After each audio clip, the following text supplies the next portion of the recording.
Okay, everyone, hello. It is the afternoon of June 5th, 2025, and my last video was on the messy breakup between Elon and Trump. And in the now maybe 24 hours, actually slightly less than that, we've had loads happen. Two things I want to talk about: one, what's going on, and then two, who's going to get custody of MAGA in this breakup? Because I actually do think it's at issue here.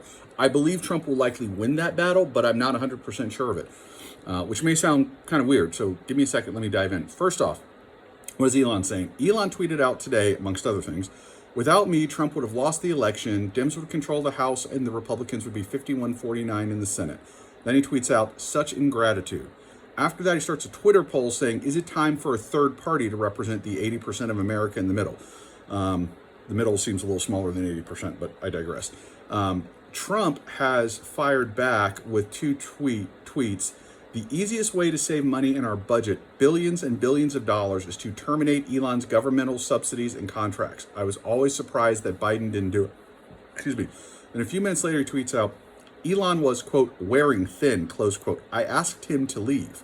Remember, just a few weeks ago when he left, Elon was leaving because his time as a temporary government employee was over. And Trump gave him the key to the White House. He would say, come back anytime you want. Then Trump goes on to say, I took away his EV mandate that forced everyone to buy electric cars that nobody else wanted, quote, open paren, that he knew for months I was going to do, close paren, and he just went crazy. You may remember a few months ago, Trump had a Tesla in front of the White House and got in, came out and said, it's all computer and people should buy Tesla stock. Trump was openly shilling for Tesla just within the last few months. And now he's saying no one wants to buy his cars, and I'm the one who kicked Elon out of the White House after he literally gave him the key to it just a few weeks ago. So we're seeing all kinds of back and forth here. Now, if you are so where are we right now is Elon has gone full on trying to torpedo the one big beautiful bill because it adds too much to the to the deficit, which he's right about.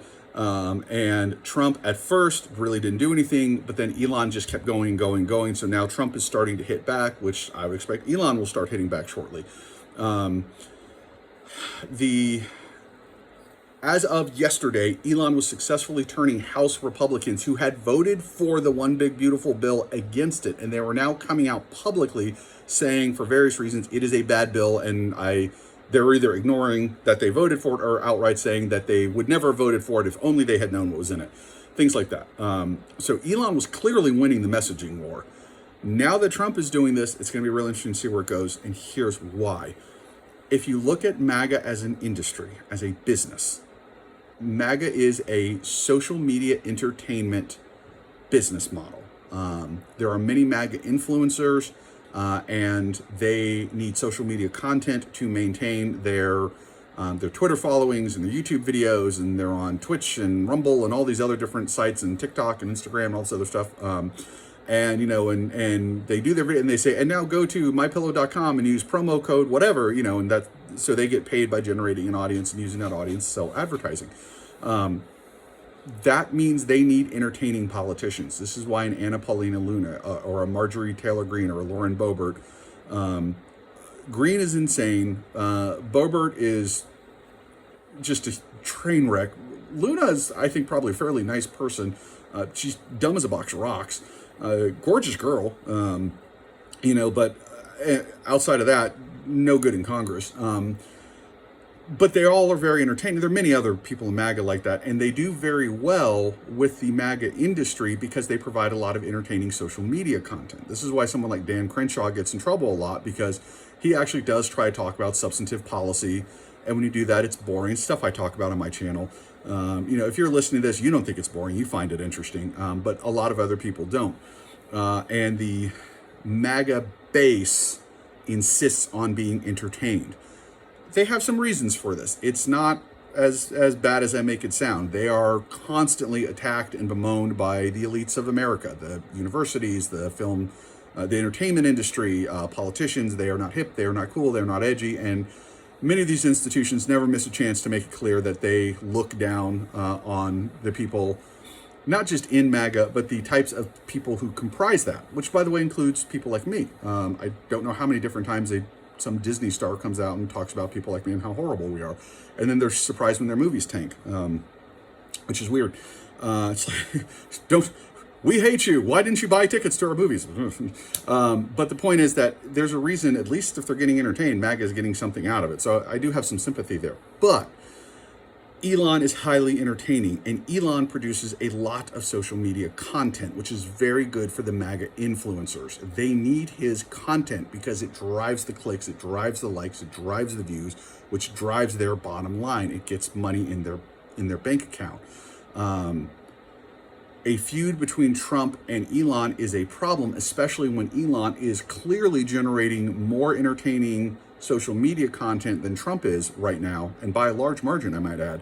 Now that might change. That might all change in the next 30 minutes. But right now, as I'm saying this, Elon's doing it because Elon's the one who's making the money. Trump isn't. Will they remain loyal to Trump? Ultimately, yes, I think so. Trump has provided a steady supply of content for them for a number of years now. I'm not so sure that they're going to count. They have a personal loyalty to Trump. I'm not so sure they're going to count on Elon to that. The other thing is Elon's going to be running a business. Trump's going to be in the White House. The White House is just simply has more to talk about than the guy running Tesla or SpaceX is going to. But also at the same time, the MAGA base is not looking for more talk about another trade update. They don't really care about that. Elon is talking about things they care about more and is producing better content. So this is going to be really interesting. I think this ends with Elon being kicked out of MAGA. I think this ends with the one big beautiful bill passing eventually and Elon's influence and power within Republican politics being completely destroyed.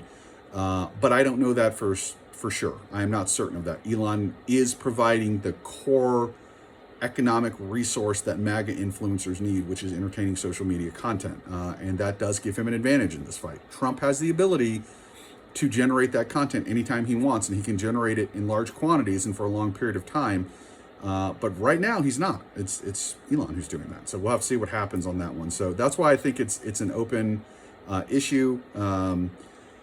If this all sounds like an incredibly, I'm sorry. For those who are going to be thinking, no, this, Dims, you've got it all wrong. This is about the EV tax credits. This is about Elon is not going to get his tax credits and things like that. Elon came out with the Inflation Reduction Act in 2021 and said, don't pass the bill. This is a bad bill. And when he was asked about, well, what about the EV credits and what about the charging station credits? And he said, don't need them. He said, just get rid of all the subsidies, period. Elon's very much a pure capitalist. His point was no subsidies for oil and gas, no subsidies for electric, just let the market work.